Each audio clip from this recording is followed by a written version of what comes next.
Hello and welcome to News Desk. I'm Alex Forrest-Whiting. And I'm Michelle Stockman. Germany wants to build up its military as a matter of urgency. The new Chancellor Friedrich Merz has promised to unlock billions of euros to create the strongest conventional military in Europe. In the future, the German government will provide all the financial resources the Bundeswehr needs to become Europe's strongest conventional army.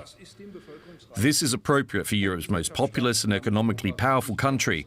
Our friends and partners also expect this from us. Indeed, they practically demand it. But is it even possible? After all, there's a massive recruitment crisis. Germans simply don't want to join the Bundeswehr. Plus, there's Germany's Nazi past, which hangs over the country, and internal political divisions over increased spending on the military.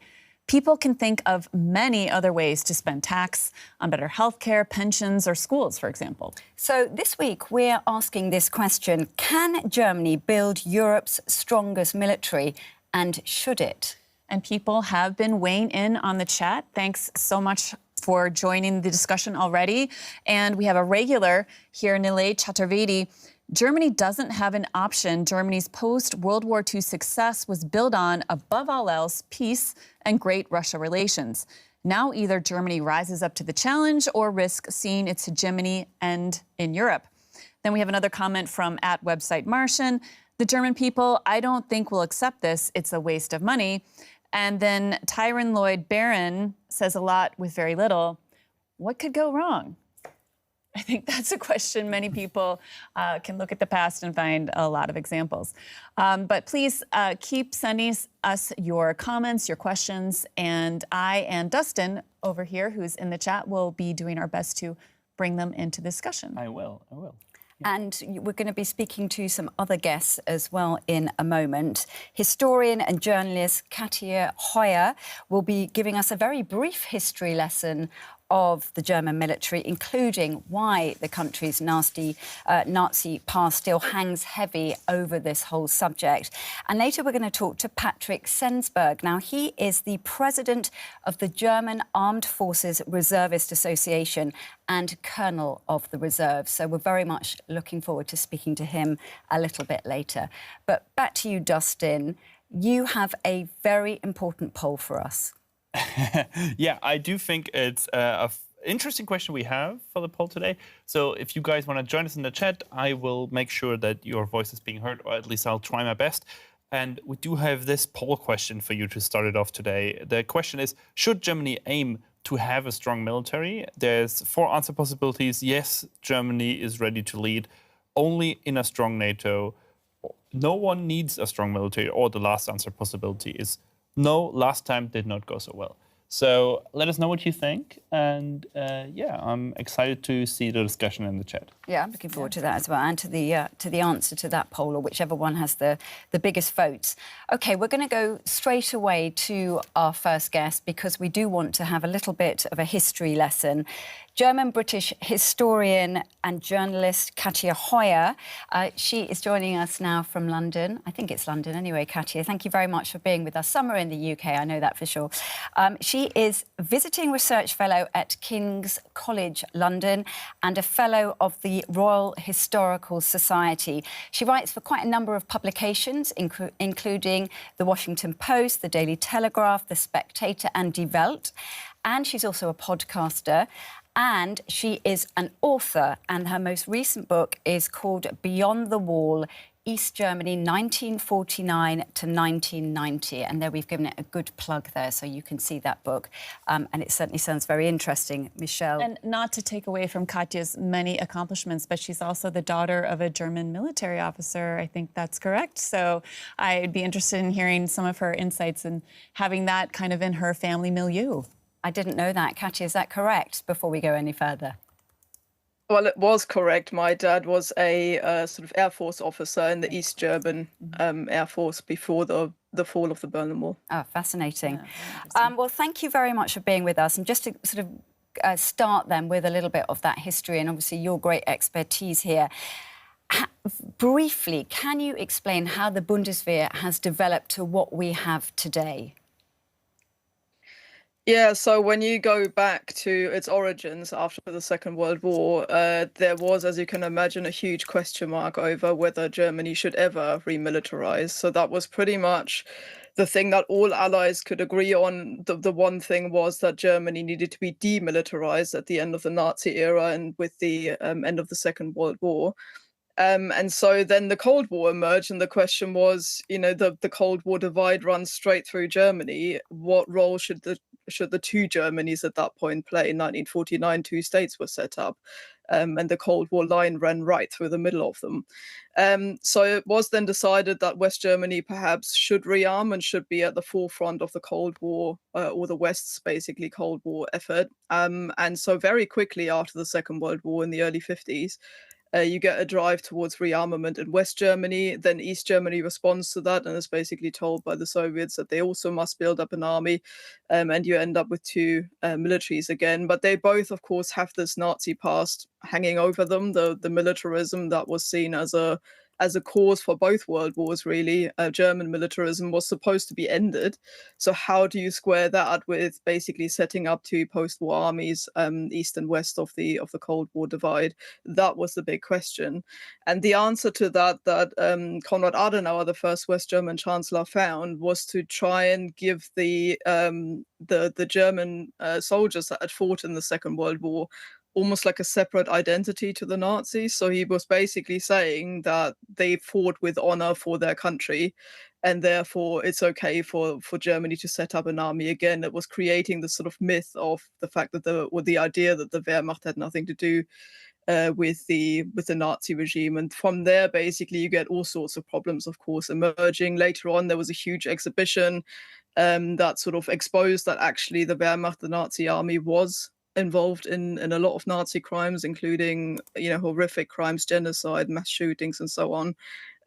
So this idea of separating the German military from the Nazis was broken up. And again, what does this mean for the military today, when it basically has to start a completely new tradition from 1949 onwards? And I would say that that is still the root question that Germany has to ask today if it was trying to find some sort of new military ethos for its new country.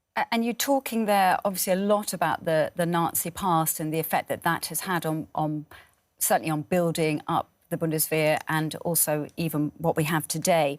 But I'm interested in how that sort of links to the command structure of the German military today, because you've certainly written about this, but it is a little bit different perhaps than we would if we were looking at another military, another country, and how the military is set up there. Can you just explain that to us? Yeah, so Germans' military tradition and lots of the sort of stereotypes that people have about that comes from the idea of really strong discipline within the army. So a command is given traditionally within the Prussian military, which is sort of the predecessor. The idea was that officers would just be given a target or an aim or something to accomplish, but they wouldn't be told how to do it. And then this iron discipline that was there in the army basically ensured that the officers would sort of try their best in the way that they saw fit to achieve that aim. The problem is, of course, that once you have a genocidal regime at the top that gives you the order to commit genocide across Europe, not just on the Jewish population, but also on Slavic people in the war in the East, effectively, the officers then go away and try and implement that in whatever way they see possible. And that is partially how, these horrific things that we later found out happened on the Eastern Front were happening, how ordinary people were basically drafted into the military and were able to do horrific things in the context of that war. So the Bundeswehr, the post-war West German army, said this must never happen again. So the way that we go about this is we tell each and every soldier to think for themselves, not to go with this iron discipline, but to think about every order and think, is this something that from my own conscience and from the way that I see the world I should be doing?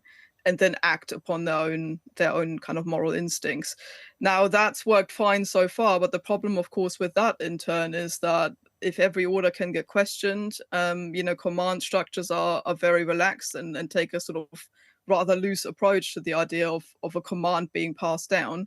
And this is something that other armies don't quite do in the same way. So if we're moving forward now, creating the strongest conventional or biggest conventional army, as Merz put it, in Europe, does this mean that this command structure will have to change when basically you have a system now set up that is deliberately designed for kind of every soldier to follow their own instincts? Can that continue, or will that have to change? And if it does have to change, how do you ensure basically that you're not going back to a system where once again people are just blindly following orders? Yeah, and it's a good question. And despite having that different decentralized, I guess, command structure, there have still been issues, haven't there, within the more modern day German military, the Bundeswehr, in that it hasn't always quite gone to plan, and there have been certain sections and scandals that have emerged because perhaps there hasn't been that military authority that some would expect. I mean, can you just talk a little bit about that? Yeah, so there have been various scandals over the years with sort of cells of far-right extremism being found within the military, particularly within the special forces. And that's been a problem for a long time, and people have wondered whether that is despite of or because of this sort of somewhat relaxed approach to command structures. One problem that has also been suspected to be at the root of this is recruitment. So over the years, it's been more and more difficult to actually recruit people en masse for the German military. And the idea then was that this kind of leaves the hardcore of people who might perhaps want to go and fight and fire weapons and be in the military for all the wrong reasons, kind of, drilling it down to a hardcore. And Germany has tried to, over the years, sort of try and find a system whereby they're recruiting from a broad section of society. So they've branched out, trying to get more women, for instance, into the military. Since they were able to join in all roles since 2001.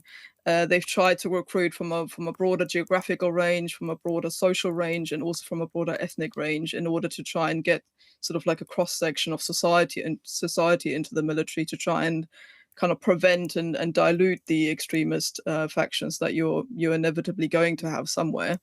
But all of this is connected again to the way that the Bundeswehr was set up after the Second World War, and going forward, the question is, how do you deal with this once so much money and effort is being put into building up a stronger force?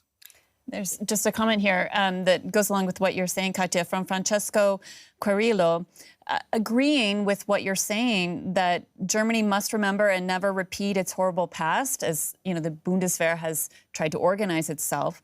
However, as the largest population and biggest economy in Europe, it now has an obligation to support and lead Europe to protect its values. So there seems to be a recognition that, yes, there is this shadow hanging over, but we're kind of moving into a new chapter. It seems like people here in the chat are seeing, can Germany lead? And I'd like to pick up on that in particular, because one of the big questions is now with the Bundeswehr, with the German military, does it know what it's fighting for? That must be a big question that it has to answer. Do you have any insights into that, Katja? Yeah, I mean, that's indeed a big problem. It seems like an obvious question to ask. If you have a military, it needs to know what it is and what it's doing, and why it's sending young men and women out to potentially lose their lives for a particular cause. And that cause has got to be weighty enough and important enough for a nation to send out its people to fight. In the past, the German militaries never really had, the post-war militaries, that is, never had to really ask that question, because they were such a kind of integral part of their respective superpowers and their sort of ideas as to what fighting is for, that Germany didn't have to do much sort of strategic planning by itself. So during the Cold War, you had the Bundeswehr being part of NATO, that was explicitly an anti-communist sort of agreement, and the idea was that West Germany would fight under American guidance if necessary, basically as part of this Cold War conflict. So it would only be if the US says we need to go out and fight and we want Germany to be part of that the Bundeswehr would actually be active and fight. And at the same time, you had the East German military basically being part of the Warsaw Pact, led by the Soviet Union, and the same applied there. So to give one example, the East German regime was so keen to get involved in the crackdowns on the Eastern European uprisings, the Hungarian uprising, later the Prague Spring, that it wanted to be involved in there to show the Soviet Union that they have a military that kind of can contribute to this communist bloc. And yet the Soviets at that point said you can't do that because obviously the memory of German soldiers marching into Eastern Europe is so raw that even the Soviet Union didn't want German, even if it's East German soldiers basically on the front lines there. So neither of those two armies ever had to find a kind of grand strategy as to what they're for and what they need to go out to fight for, because they were kind of told by their respective superpowers what to do. And that now is an issue, of course. Merz is saying the things that he's saying because he looks towards deterrence towards Russia. So this is a explicitly anti-Russian sort of setup in many ways. But at the same time, he's also saying we need to be more independent of the US now that basically the sort of Trump administration has asked and demanded that Europe sort of take over its own defense. So, they're getting basically both of the poles that once existed that told the German soldiers what to do and what to fight for don't exist any longer in the same way. And Germany now has to find a way to find its own grand strategy. Katja, we've got people engaging in the chat now, really into this. And a question that's coming out both from Francesco Quirello and Nilay Chaturvedi. I'm going to kind of summarize your questions, guys. Basically, they want to know, does the German population itself support strengthening the military? We've talked about, does the Bundeswehr know what it's fighting for? But moreover, does the public? And are politicians like Friedrich Merz being effective in transmitting that message to the public that we need a strong military? Yeah, it's a bit of a complex situation there, because if you ask people outright, are you happy for more money to be spent on the Bundeswehr in surveys, then the vast majority of people tend to say yes. Just to interrupt you, we've actually got that, and we can show that as you talk about it. We've created it in our own way, so it's fairly straightforward.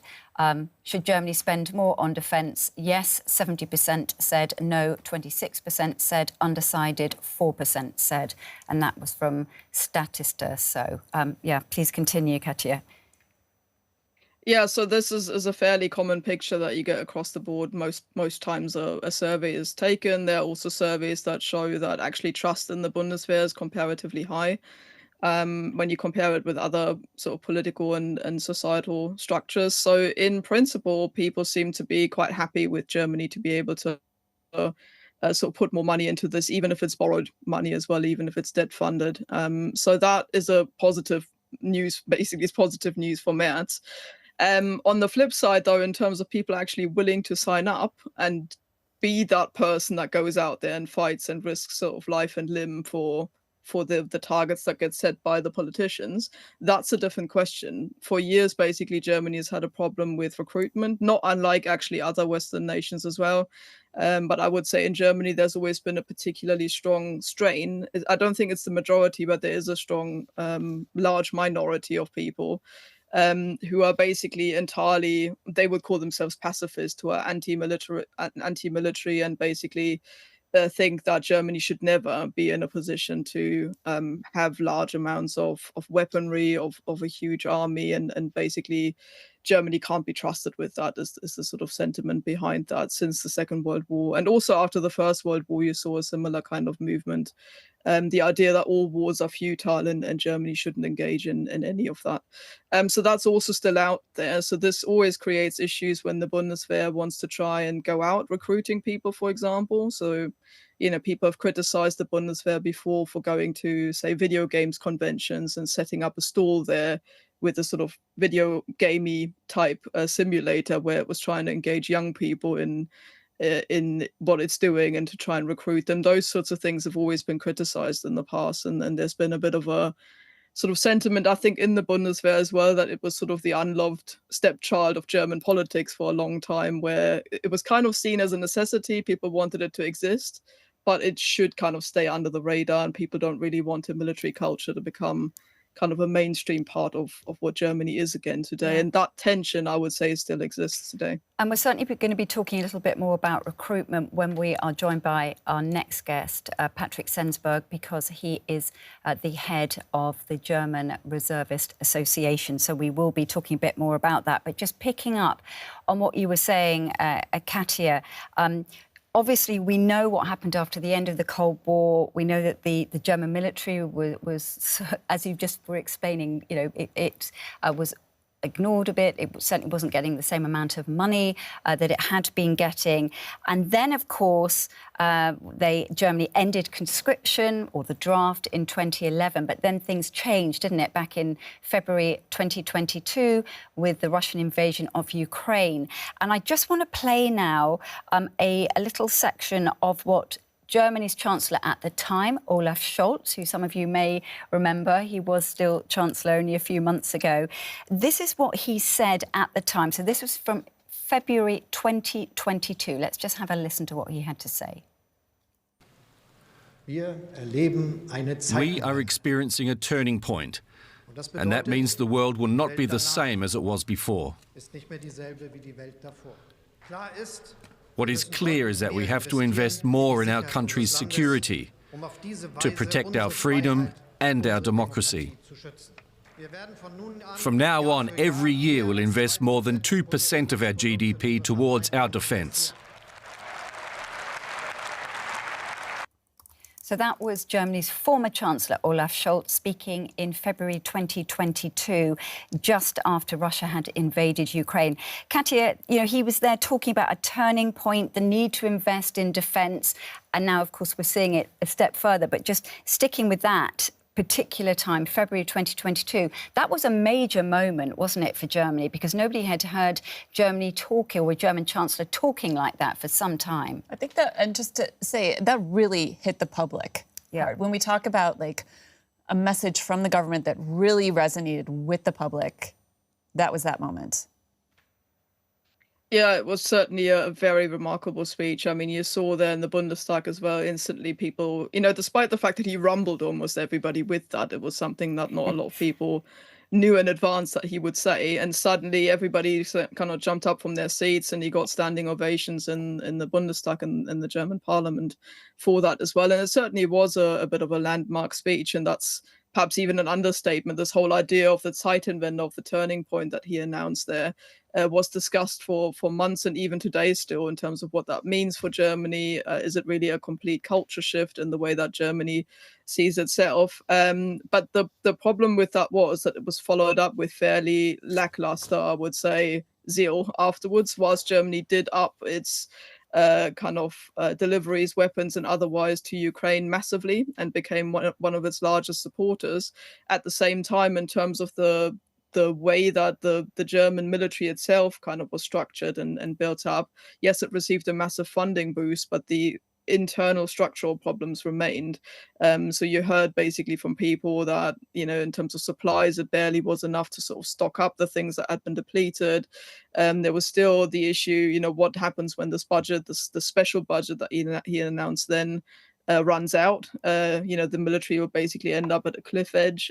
So the defense minister said, how am I supposed to order new military equipment, for example, if I then don't know whether I'm going to have enough ammunition, maintenance and so on, in the years and decades to come. So really what Merz is saying now is that he's actually going to implement the Zeitenwende, the turning point that Olaf Scholz announced, by having funding secured for the military long term. Because what's happened now is effectively that the German government has decided to loosen the very strict fiscal rules that Germany has, the so-called debt brake, specifically for military expenditure. So anything above 1% of GDP on defense spending is exempted from that and can come out of borrowing. So this means that going forward now, really indefinitely until that's changed, can entirely be debt funded. And that means that there will always, technically anyway, there should always now be funding and money for the military. And that was a major, major announcement by Merz, wasn't it? This decision to get rid of the debt, the so-called debt brake. That was a big moment for Germany. Yeah, certainly. I mean, it is huge because other than this sort of extra borrowing that they've now also agreed on for infrastructure and for other investment, this is separate from that. So there's basically this exemption of any military spending above 1% of GDP is an indefinite loosening of that debt brake. So this can go on basically forever without Parliament having to decide on it again. Any future government can work with the same ruling because that's basically a change in the constitution that he's managed to get there. So this is really a long-term thing now, and this means basically long-term thinking can now also set in. I would say for a long time, basically, basically it's the first time that this can happen. Really, that you can think long term for the German military. So that is a real big shift, I would say, in the way that everything is set up. And we showed the graph before of how the majority of Germans certainly supported the Bundeswehr, the German military, getting more money. But you said that doesn't necessarily translate into actually people wanting to sign up themselves. You know, how do you sort of convince people that a strong army is necessary, that people need to play their part? Can I just chime in before you answer that? We have a couple really good comment that goes with this from the chat from Bart Vanderscore. He said, if military service would guarantee a better position in the housing market, we'd have a EU military overstaffed in a week. So I think a lot of people in Germany do feel the pain of even finding a flat. So maybe that would, you know, if you get guaranteed housing, that would excite it. But yeah, going back to Alex's question. Yeah, I mean, how do you... Yeah, no, that's an... Sorry, carry on. Sorry, yeah, that is an interesting point in terms of housing and how do you kind of, you know, incentivize people. That's sort of the thinking that the Bundeswehr has applied for years. It's basically presented itself as a reliable employer, somebody, you know, even in times of high unemployment, somebody who's always there, who provides basically a stable income and also looks after you. And I would say the strength in that was that the military has always been keen to try and ensure that you wouldn't just be left hanging when you leave it. So this is often a problem in other countries, like the UK, for example, where soldiers leave and they don't really have transferable skills, and then they don't know what to do afterwards. And the Bundeswehr's incentivized people to join by saying, even if you only do this for 4 years or 10 years or whatever, there'll be a career for you in the civilian world afterwards. And it's provided really solid and good opportunities to study, for instance, at university, or to do apprenticeships alongside, often ones that don't have anything to do with the military, and you can kind of use this afterwards. The problem with that, of course, is that a lot of people will take that offer up and use it and then leave. So effectively, you end up with people being soldiers for a certain amount of time, always in the assumption previously, because that's been a fairly solid assumption, that you don't actually have to go out and fight. It's kind of something that, you know, you enroll for a number of years, you go to university, get all of that funded, and then once your contracted time is up, you leave. Does this mean that you're actually happy to go to somewhere like Afghanistan, say, you know, and fight, when really you've signed up so that you get your university degree funded? So this is a problem, I think, that Germany somehow has to address, is to find a balance between offering decent working conditions and making military life acceptable and sort of doable and something that is beneficial to people. But at the same time, it cannot pretend that it's a normal employer, because it isn't.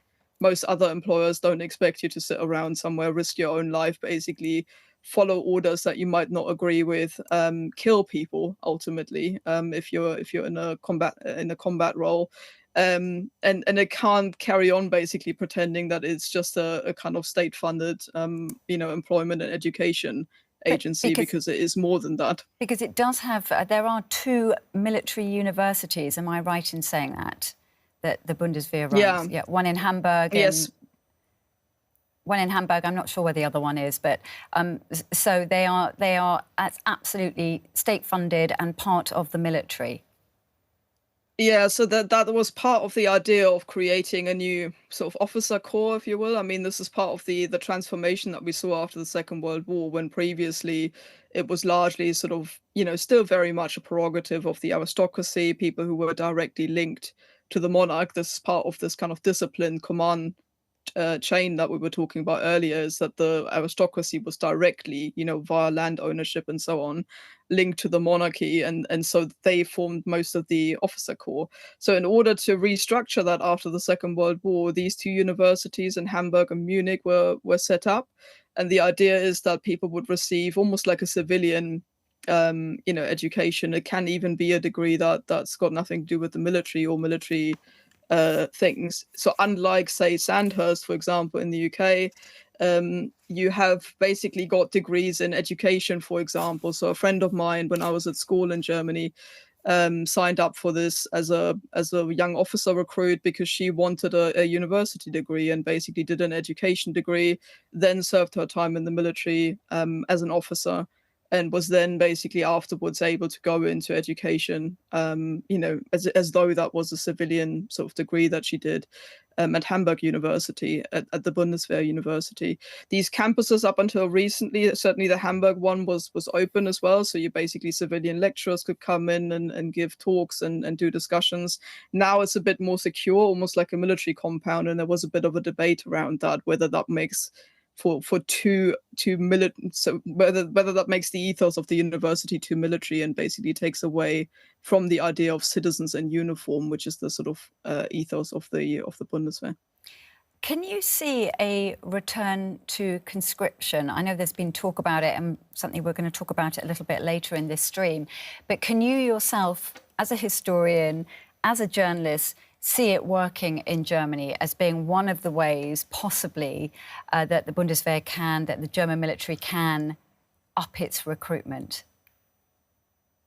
Well, when I grew up in Germany, that was still in place. And most of my male friends weren't fans, let's put it like that. There were people who wanted to go into the military anyway, and they saw it as a bit of a ridiculous idea, to kind of drag people in there that didn't want to be there and weren't sort of suited mentally or physically to sort of, live that kind of life. So they were opposed to it. And the others, and I would say that's the larger chunk, were opposed to the idea of spending what was then only a few months in the military. So they undertook enormous efforts to try and get out of it. So, friends would do things like, I don't know, eating a lot of eggs to try and mess up the urine sample, basically, to fail the medical test. Some feigned sort of illnesses, or said that, I don't know, they needed 2 different shoe sizes, and that was inappropriate for the military since they're issuing kind of standard kit, those kinds of things. But they were all trying to get out of it one way or another. And that is ultimately still the issue when you conscript people and you basically don't have a war situation going on. In war, it's a different question, I think. People will, be more likely to say, well, this is now a situation where we actually need to defend our country. That's different. But if you do that in peacetime, there's always an issue where people say, why should I spend my own, lifetime or my own sort of life really doing something that I don't want to do? And then when you have that sort of attitude and you go in there and people try and train you or try and kind of turn you into a soldier, it doesn't really work, I don't think, in the same way. So I think it's a bit of a double-edged sword, which is why they're trying to go down this kind of voluntary conscription route now, where they're effectively sending out questionnaires, and the young men basically have to respond to them, and then they go from there. But it isn't really a kind of forced situation right now. I know lots of people in the Bundeswehr itself think that conscription is the way forward, but I think that's too much of a thinking in numbers. Yes, it may get numbers onto your recruitment sheet, and yes, it'll look as though you're bulking up the army, but how likely are these people actually going to be in terms of engaging in the process and in terms of wanting to become soldiers? I think, if you don't get people in there voluntarily, it's quite difficult to force somebody to lead that sort of life. Katja Hoyer, thank you so much for joining us and for discussing Germany's military, talking about, can Germany build Europe's strongest conventional military, and should it? We've really enjoyed talking to you. Thank you for your time. We look forward to speaking to you again. Thank you. And just on that talk about conscription, we are about to speak to our next guest, and I know he's got a lot to say about that. But very briefly, I just wanted to go to Dustin, also a German in the room. So we will be speaking about conscription with you and your your thoughts about it. But yeah, I mean, my very limited experience. You're limited, but yes. but I just wanted to know what the sort of the feeling in the chat is at the moment. Yeah, people are discussing all kinds of stuff. It started off with a side discussion of which country should lead Europe, since that kind of question came up, and a lot of people are discussing where weapons should be produced and bought. That's a whole thing, and I think, I think that's kind of it. I'm just wondering if I missed something. And there's some discussion about, hey, the people I know in Germany, they are really cognizant of the Nazi past, of the crimes of the Nazi regime and people who served in the military during the Nazi era. And they feel like the people they've met in Germany, they would trust to move forward and build up a military without that kind of ethos in there. So it seems like a lot of people believe Germany has turned a chapter, even though living here in Germany, it still feels like many Germans learn about that in school so much, really just want to be careful about not unleashing any kind of genie out of the bottle in many ways. So. Okay, thank you both. Already seeing the first comments about conscription, so I feel like we're right on that. We're right on that. Okay, well, let's bring in our next guest then. We're very, very lucky to have, and welcome back to News Desk, in fact, Patrick Sensburg. He is president of the German Armed Forces Reservist Association and colonel of the Reserve, and he's been with the Reserve for 30 years. He was also a member of the German Parliament up until 2021, and he is still a member of the CDU party. That is Friedrich Merz's party. And for those of you who may remember back in the day, Angela Merkel's party as well. So thank you very much for being with us. Patrick, I hope that's okay. I call you Patrick. I know you've got many titles because there is a doctor, professor and a colonel. But if it's okay, I'm just going to call you Patrick because I can manage that one. So thank you very much for being with us. Good, I'm happy to be with you again. Great, thank you. You're not in uniform this time round, but that's because you're doing us a favour and speaking to us when you're on a different conference altogether in another country. So we will forgive you for that one, but thank you very much for being with us. Thank you. Next time again in Berlin. Yeah, perfect. I do want to talk about conscription in a moment, but just before we get to that, I'd love you just to give us a brief explanation of what the Reservist Association in Germany does and what your role is with it, just so that we can sort of put that down in our background before we move further. Yeah, the Reservist Association is an association that represents all reservists in Germany alive long. So we have a task from the parliament that says one association on the basis on our constitution should be the home for all reservists. So not just for our members, we have around about 115,000 members, but we are offering a lot of activities for all kind of reservists. And the idea was, after the Second World War, to have an organization, an association that is the home for all former soldiers who have been trained on weapons, to give them a platform for their activities that is on the ground, on the basis of our constitution, because we had the learnings from the Weimar Republic when soldiers quitting the military and then founded Soldatenbünde or Freikorps and then killed politicians. So after the Second World War, young officers said, we want to found an association that is the home for former soldiers on the basis on our democracy, on our constitution. And now we're offering so many activities from tactic courses to political education. And so we are representing all reservists in Germany, and Germany has about a little bit less than 10 million reservists who have got the status. 1 million, a little bit less than 1 million, is under the age of 65, and that comes from the time of former conscription. Okay, so just under 1 million who are under 65, a lot who are over 65. And how many actual reservists are considered, if you like, active? You talked about you having 115,000 members. How many of all of those are active reservists? You can say in Germany, in general, we have a little bit more than 40,000 right now reservists who do their duty every year. This is a number that we want to rise up to, in the end, much more like nearly 260,000, because in the past years, reservists mainly filled the gaps that the active soldiers, that the active military had. So we have around about 180,000 active soldiers in Germany. 203,000 is the target. So you can see there are a lot of gaps, and reservists in the past just filled the gaps. Now from NATO, we need many, many more. We need around about 260,000 reservists in the future. So hang on, let's just unpack that. So you said there are just over 40,000 active reservists now, but actually, when looking at those NATO figures in particular, you need to have, around 260,000. So I'm just doing the maths here, 220,000 is what you're missing. That's a huge number, isn't it? A big problem then.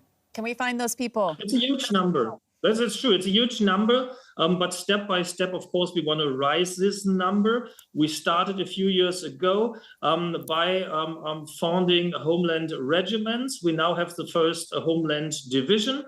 And so step by step, we are rising these numbers.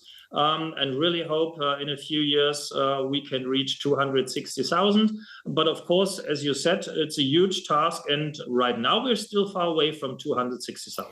And what about, though, you said that, there were just under 1 million veteran/reservists who are in Germany. Do you have access to them? I mean, is it possible to call those people up or not?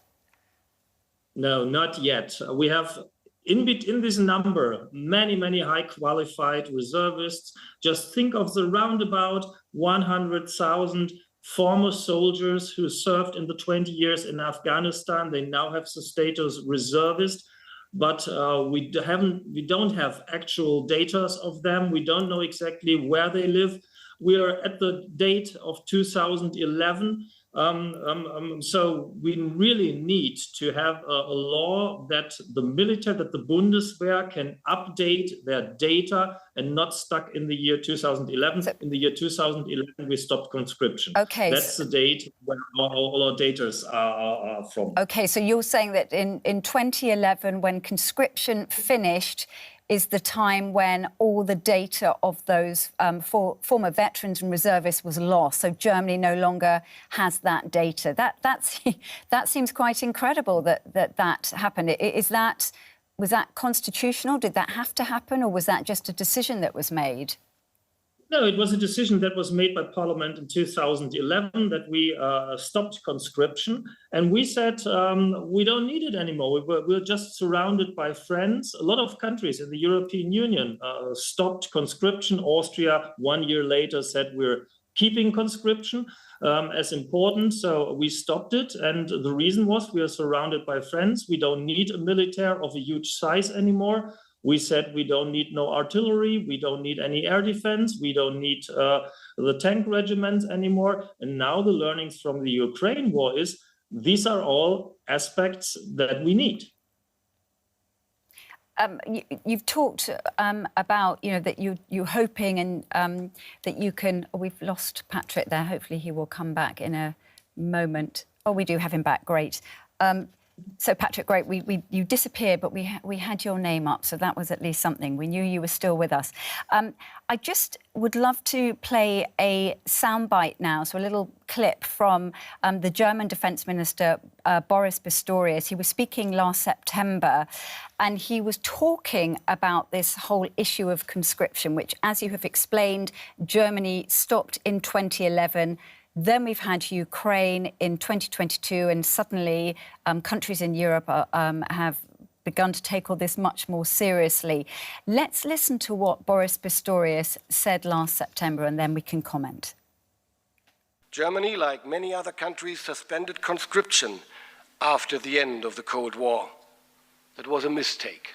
Times have changed. Germany needs to introduce a new form of military conscription. Only by doing so will our army prevail in a state of war. So that was Boris Pistorius there saying ending conscription was a mistake and that it was time to bring it back. Do you think he was right, Patrick, and has he gone far enough? He's quite right. I was in the parliament at that time. I voted against suspending conscription because I was always of the opinion that we need conscription to have the numbers of soldiers and to have a civil society that can defend the country. So it was really a mistake. The question is, are we turning it back now? And we're mixing the words. We're combining conscription, which is a mandatory service, with voluntary aspects. So what we do right now is not more than a mailing that we reach all young people at the age round about 18 and ask them if they would like to do their service. Male citizens has to answer, females don't have to answer. So in the end, we're just asking the 18-year-old young people if they want to go to the Bundeswehr or not. That won't help us in reaching the numbers of soldiers that we need. Can I just weigh in with a couple of questions for you from the chat, Patrick? We've kind of got a split. We've got Mark W. saying conscription helps keep Germany prepared for war if it were to break out. I think a voluntary force is better, but Germany needs to make military service more appealing to the population. And then we've got Nilay Chaturvedi, who says reservists don't win wars, active duty personnel do. Germany cannot build a world-class military with weekend warriors. So we've kind of actually got two things there. We've got this idea of, sorry, actually, that reservist thing was another thing. Let me. There's another thing from Nilay I wanted to say. But that's very interesting. That reservists that you can't build an active army on reservists. And I would just love to ask you that, Patrick, because I'm sure that you would have something to say in reaction to that. Yeah, it's an opinion, but it's not the truth. Since a lot of years, since hundreds of years, we know wars began with active soldiers and will end with reservists. In Ukraine, we see that about 90% of the soldiers who fight in the trenches are reservists already. So if you want to be resilient, you have to have much more soldiers in the back, reservists, than the active military you have. No country could afford a continuous, steady military that can defend the country continuously. So in the end, each country needs a strong and modern military, but also a huge reserve. Since decades and centuries, we normally say 3 times more reservists than active soldiers is a number that we need to have the resilience to defend the country. So this is something we know since long time. Okay, and let me just pick up then on what we were talking about before. We were mentioning Boris Pistorius. We said that he'd said it was a mistake to end conscription, and he appeared to be saying we're going to bring it back. But you're saying it doesn't go far enough because actually it's not mandatory. It's sending out a survey that only men have to answer, young men, the women don't. And you're saying that despite everything, that hasn't gone far enough, that doesn't go far enough, and it needs to be mandatory. Can you just explain that? Because the reason why I'm asking that is that we know there's been a huge amount of recruitment advertising that the German military has put out, the Bundeswehr. I mean, there's stacks of it. We've got some pictures that we can even show you of one of the recruits. We found when we were searching this up that there are YouTube, that the Bundeswehr has its own YouTube, not just one website, but various ones where they're trying to get young people to join. Are you saying that that doesn't go far enough, that isn't getting the numbers that are needed? Yeah, as we see, it doesn't bring the numbers that we need. We have this wonderful advertising since years now. The Bundeswehr is doing YouTube campaignings. At every bus stop, you can see an advert. They're doing a real good job in advertising. And by the way, the Bundeswehr is a wonderful employer. I think everybody can find a job there, but not everybody in the society wants to have the job as a soldier. So in the end, I think we reached the peak of the ones in the society who wants to be a soldier by job. And that's what our constitution says. In the constitution, a mandatory service, a conscription is already defined, because also the ones who wrote our constitution knew that we won't reach enough active soldiers by advertising or by any benefits that we give them to defend our country. So it was always a combination of a strong active military and additional a citizen who is able to defend the country when it's needed, when it comes to territorial defense. This combination we gave up in 2011. We just thought a small and highly trained military is enough. I think we need both. That is a learning out of the Ukraine war. We need enough soldiers, because when you don't have soldiers, you can't drive the vessels, you can't drive the tanks, you can't fly the planes, you don't have the infantry. Numbers are so important when it comes to territorial defense. We're not talking about contingents anymore. And should those people who are conscripted, which, as we said, are young, mostly male, well, they are male, they're the ones who would have to do it, possibly. Yeah. What about women in this given age? Because in other countries with conscription, it's men and women who have to do it. Do you feel that women should be part of this number? Yeah, women are not mentioned for conscription in our constitution. So it is possible with a simple decision of the Bundestag, of our parliament, to reactivate the conscription for men. We just need a simple majority.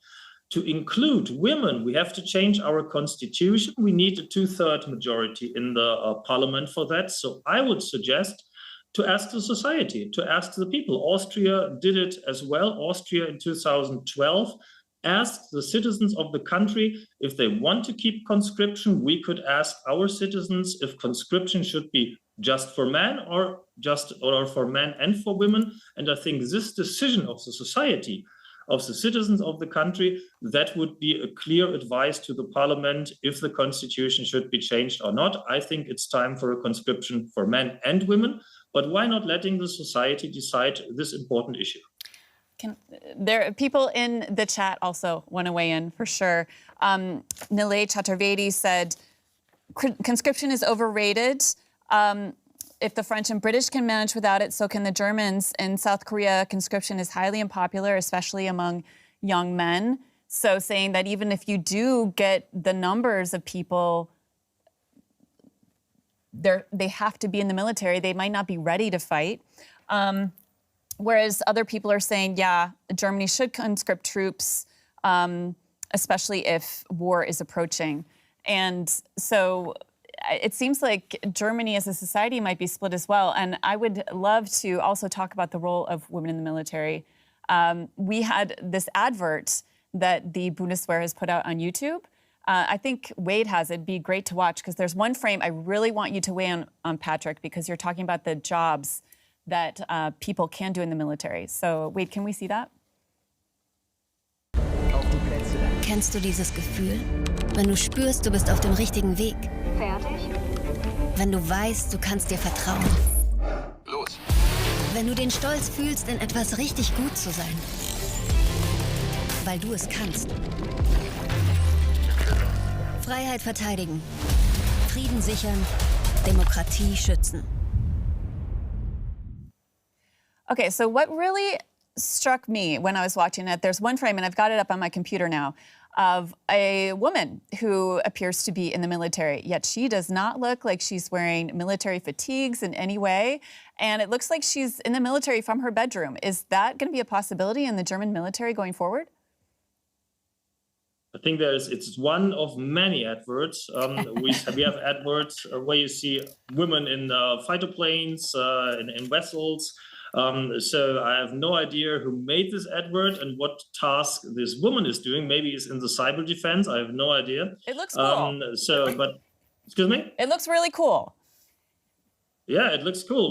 The Bundeswehr has so many different possibilities. It's just any military where you can work. So I think Bundeswehr is a really interesting employer.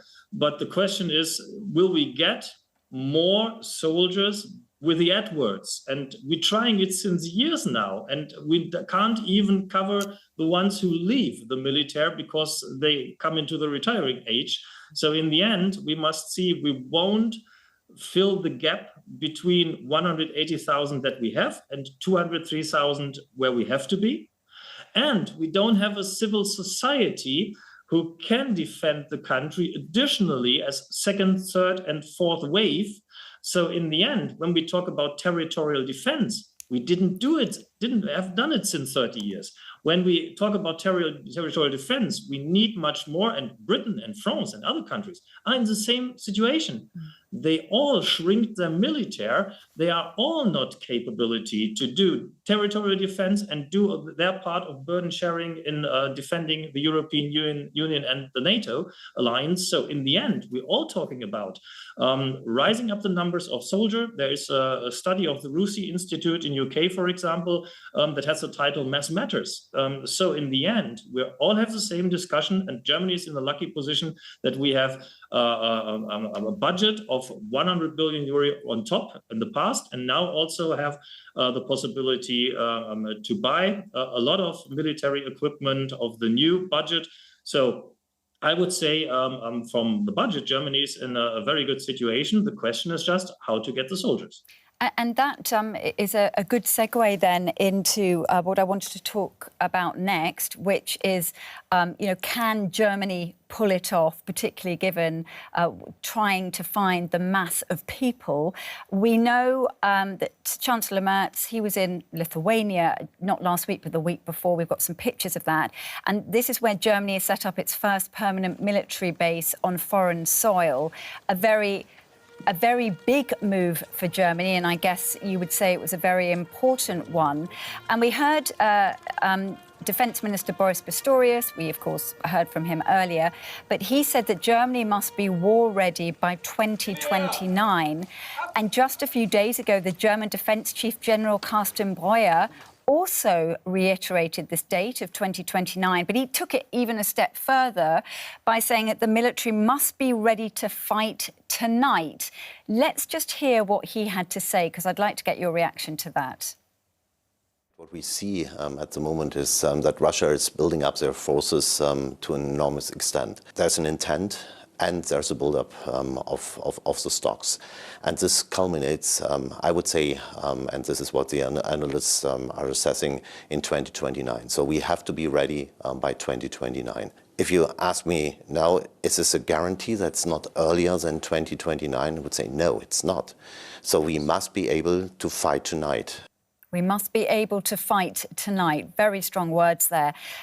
But where does that leave Germany? How realistic is that when we're talking about numbers that you haven't got conscription, or we certainly haven't got it back to where it was in before 2011? Where does that leave Germany in this situation? General Carsten Breuer is quite right. The analysts said that Russia is building so much weapon, building so much military and technical systems that they can fight another war, fight at another frontier in 2029. So that's why the date is in the room. But you never know in a hybrid situation what is coming next. Will it be a cyber attack? Will it be something with irregular forces? So we have to be ready now, and we are continuously working on getting stronger. So we're investing in our military since years now. I think the German military is not in such a bad condition. Our soldiers are trained very well in the international headquarters. Germany has a very good reputation. We have been in so many missions, not just Afghanistan and Mali, also in UN observer missions. And so we have lots of experience in our military. The military is equipped very good, but the number is too small to be engaged with huge elements like a brigade, for example, that we have in the Baltic region right now. This is a strong engagement for Germany, but also it's very hard for Germany. And to be engaged more needs more soldiers in the end. That is the most important issue after all.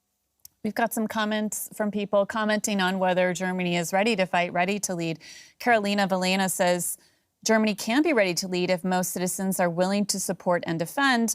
But then we have someone like Leo Duzman who's more skeptical He said, is Germany ready to lead? I don't know. I served in the Bundeswehr and served later in the French Legion. And to compare it, in my time till now, the Bundeswehr is still not taking things seriously like the Legion.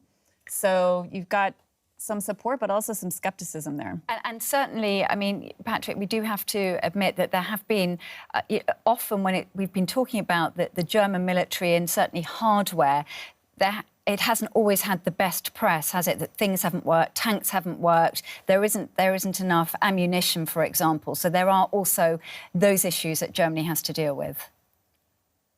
Again, it's a headline, I could say, mass matters, a mass also in ammunition to be able to train continuously, and also ammunition, for example, in vehicles. You mentioned tanks. If you have just 300 tanks, of course, you look at no tank being damaged in exercises and so on, but you have to train like in a war. So mass is a very, very important factor. And of course, equipment will be damaged. You need more rifles than you have soldiers. We have less rifles than soldiers. So when you're in peacetime and expect no war and just have the equipment for missions, it's totally different situation if you're prepared for territorial defense. Now we knew that we have to prepare for territorial defense, and we change a lot of things. We are on our way, and it's not working bad. But the real important factor, as I said, is the staff, is the number of soldiers. And with that, we still are in the discussion and not solving the problems. We should solve it by conscription. OK, just would love you to pause there a second, because I wanted to turn to Dustin, who is with us around the table. Dustin is German, and you were in the last cohort in 2010 to be conscripted, but you weren't conscripted. So just talk us through that. That's true, yeah, and I never thought this would come up later in a news show that I would be on. live, forever on YouTube. Yeah, I was part of the last cohort that had to do what in Germany we call the Musterung, so a kind of row of tests. One is by a doctor, and others are by soldiers who kind of check if you're fit for duty, if you're able to if you're ready for service.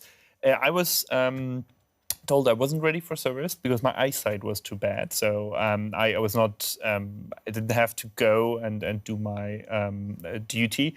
And that's kind of the story that I know from lots of people, where like one of my friends wasn't allowed to serve, or not allowed. I think he would have been allowed if he really, really wanted it, but he didn't have to serve because he was lactose intolerant. There was one, I know lots of people who did sports who had like a doctor's note that said, yeah, I had a broken arm once, so I didn't have to go. It kind of, it made an impression that we often thought like, yeah, the people who go seems to be the people who never did any sports and therefore didn't have a doctor's note being able to say, oh, yeah, I can't go for whatever reason. So it certainly wasn't something that people wanted to do when there was mandatory conscription. No, I have to say, like, when I grew up, the press about the Bundeswehr wasn't really that good, and people didn't have a good impression of it. Like, seeing this advertisement campaign now, I feel like that's not something the Bundeswehr had back then. And people were not thinking, oh, yeah, I want to go. Like, it was more looked at like, oh, yeah, I have to do it, I guess. I don't know. Maybe Patrick can correct me. Like, I don't know. Yeah, Patrick, I'd love to know whether you think things have changed and whether actually now people, even if it has to be mandatory, people will be more prepared to sign up because they have to. Or even proud to. Or maybe even proud to. Just would mention, if all the young people wanted to go to the military, we don't have to discuss about conscription, about a mandatory service. Mandatory is a service because they have other ideas. I, by myself, in 1991, I had other ideas of studying law. I asked the Bundeswehr not to call me, maybe call me after I finished my studies of law. But the Bundeswehr said, no, we have mandatory conscription, you have to come. And that's why I went, because I had not a lot of options. So I think a lot of people would have other ideas for their lives, and we're doing it because we can't get enough people of the society to be trained in a military service and afterwards have a resilient society. The only reason for conscription, for a mandatory service, is to have a resilient society, huge number of civilians with basic military training. And in the case the country has to defend itself, they can be called, and the training that follows at that time is shorter than if you begin with people who never seen the military from inside. That is the only reason why you have conscription. It's not for filling the gaps of the active troops. Patrick, do you think that if we had conscription, would the image that people have, the opinion people have about the Bundeswehr change over time? Would they come to, respect the military more, or is that not to be? Because that's my experience when I was conscripted, or when I was mustered, is what we call it, I guess. When I was checked if it was duty, people didn't think about the Bundeswehr very highly. So I'm not sure if it would change, but people would know more about the insides of the Bundeswehr. I remember when I did my service, every Friday when we came back, all the guys talk about their time, the week in the Bundeswehr, at every family table. Bundeswehr was a topic, was discussed, so the whole society had more insights about the military. It was a kind of control by the society because everybody had to say something about the military. It's a little bit like football. Everybody is a national trainer and know everything best. So every family can talk about the military. The good question is, do we want to have the same mandatory conscription like in the Cold War? And we should discuss about that. And I say no, there should be much more benefits for the young people. Maybe they can collect ECTS points for their studies. Maybe they can make steps for their further education, professional education. So we should give the young people more outcomes of their service. Then they just serve for the country. That's what they do. That's what's mandatory. But they can take much more out of it than we had before when we had the Cold War and in the time between the 90s and 2011, because in the period that we call peace dividend, nobody cared about the conscription anymore. The numbers got lower and lower. The ones who came, they came, and the service was not 100% perfect for every conscript who did the mandatory service. Young people should get much more out of it when they do 1 year for the country. We've got someone here asking again for housing market credits. So just an idea. If Germany... I would just say if they can make a driving license, if you know what a driving license in Germany costs, and I'm not talking about a lorry driving license like in former times, a driving license costs between 4,000 and 5,000 euros in Germany. Nobody would believe it from the older age people.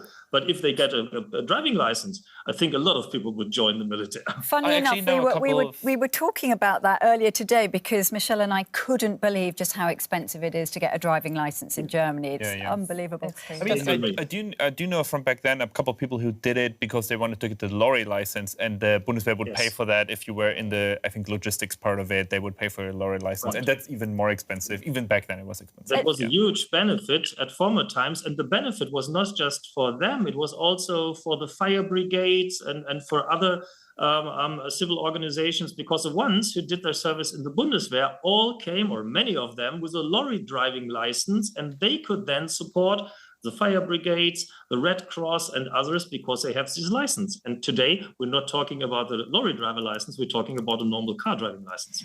Patrick, before we let you go, our question was, can Germany build Europe's strongest military? I know that Merz had said conventional military, but can it build Europe's strongest military, and should it? What is your answer in a sentence? Yes, we can. Yes, we will, but always included in the European Union and in our transatlantic partners. That is something already Helmut Kohl said. Germany in the middle of Europe with our European partners, and that's how we will do it. Patrick Sensburg, thank you so much for joining us. It's been really good to discuss this. I think we probably could have asked you more questions, but I know we've taken up a lot of your time. We very much appreciate it and look forward to speaking to you again. See you soon in Berlin. Thank you. Very, very interesting that, wasn't it? Particularly as we kept coming back to conscription, and then we were talking about your experience and your friends' experiences, and this whole things like the lactose intolerance and having a broken arm or leg in the past. I mean, meant that you didn't have to go and do your mandatory conscription. I do find that quite amazing. It was quite interesting. I mean, it was also the news at the time, right? But we did care about the news, I guess, when we were young, but not as much as I care now. Yeah, exactly. And it was something that moved a lot of young men. Back then, it was only men, so at the time, and I think it's also it also speaks from where you come from. Like a lot of people, depending on what social bubble they grow up in, are very open to it, and other people, depending on the social bubble, try to get out of it. And what we didn't talk about as much, there's also an option, or there used to be an option in Germany, if you feel like you can't serve in the military for reasons of your conscience, you say, I do never want to learn how to kill people, or you say I'm very religious and for that reason I'm not willing to serve. There was a service that a lot of people took, and a lot of people took that route, to have a civil service where you would work in a hospital or in an old people's home and then just help people and do kind of a social service situation. Really interesting. It is a very different question now. I think back in 2010, it doesn't seem to be a time of such existential threat in Europe. Yes. Whereas now, if conscription is reintroduced, we have war on our doorstep in Ukraine that a lot of European leaders are saying, you need to get ready. So it would be a big choice, not just wasted time of my life, but I'm putting my life on the line now if conscription is reintroduced. I just wanted to ask you about the poll, because it was a very interesting question with some interesting options. We did have over 375 votes. I'm sure that now that I have said the number, someone is going to vote now to make sure that it is not the number I've just said. The question was, should Germany aim to have a strong military? And most of our users, 59%, said yes, Germany is ready to lead and should aim to have a strong military. Then 25% said only in NATO should they have a strong military. And then 6% said no one needs a strong military. And 10% said no, they should not aim to have a strong military. It did not go well the last time they did. Oh, so that's quite interesting. 59% saying, yes, Germany is ready to lead. And was that the... That's a really good question here. I think a lot of people are weighing in on that. And they're talking about, we need... Mark W. says, peace through strength. Germany needs peace through strength. Deterrence through strength. Germany needs to take defense more seriously. Look at Finland. Because, as we said, kind of the threat on the doorstep. But there's also people a little bit worried, like DeVos saying it just seems like we're heading to a dark place with all this military buildup. Some people talking about political currents in Germany that could make a strong military more of a scary prospect as well. In the future, yeah. Thank you very much. Thank you, everyone who commented, who put your questions in. We really appreciate it. Thank you, Dustin, also for being so open about your saying no, having to force to say no to It's not often that I'm part of this news story somehow. Of course. And thank you, Michelle. And do remember that if you want to find out what we're talking about next week, you can just go onto our YouTube community page around about 24 hours beforehand, and we will have the topic and hope that we will see you again next week. Thank you for joining us. Bye-bye. Bye-bye.